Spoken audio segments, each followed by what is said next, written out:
అకాల వర్షాలతో పంట నష్టపోయిన రైతులను ఆదుకోవాల్సిన బాధ్యత కాంగ్రెస్ ప్రభుత్వంపై ఉందన్నారు కరీంనగర్ ఎంపీ బండి సంజయ్ కుమార్. పంట నష్టపోయిన రైతులకు ఎకరాకి 20,000 రూపాయల నష్టపరిహారం చెల్లించాలని డిమాండ్ చేశారు.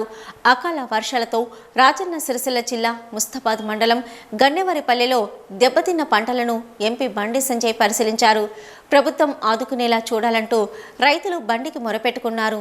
అయితే ఆందోళన చెందవలసిన అవసరం లేదని, అండగా ఉంటామని బండి హామీ ఇచ్చారు.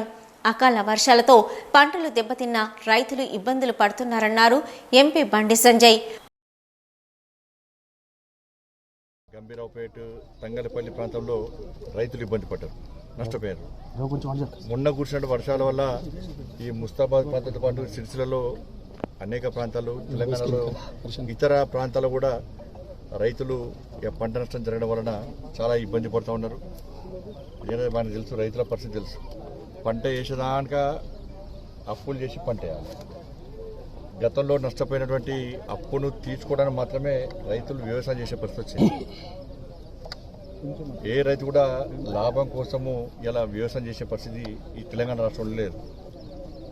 ఎందుకంటే రైతును ఆదుకోవాలనే ఆలోచన ప్రభుత్వాలకు పాలకులు లేకపోవడం, తూతూ మంత్రంగా వాగ్దానాలు ఇచ్చి తప్పించుకోవడం.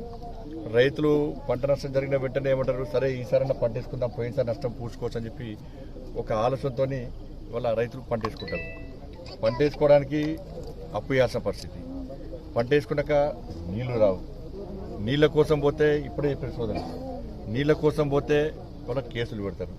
నీళ్ళ కోసం ఆందోళన చేస్తే కేసులు పెడతారు. నీళ్ళు వచ్చాక వస్తుంది, కరెంట్ రాదు. కనీసం లాస్ట్కు పంట వేసుకున్నాక కోతకు వచ్చే టైంకు అకాల వర్షాలు, ఈ ప్రకృతి వైపరీత్యాల వల్ల అట్లా ఇబ్బంది పడతారు.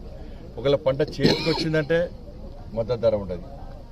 ఇవాళ రైస్ మిల్లర్స్ కానీ ఇతర అందరూ కూడా ఇవాళ తాళ్ళు పేరుతోని, తేమ పేరుతోని, తరుగు పేరుతోని మొత్తం ఇష్టానుసారంగా ధర తగ్గించి ఇవాళ తక్కువ రేటుకు అమ్ముకునే పరిస్థితి.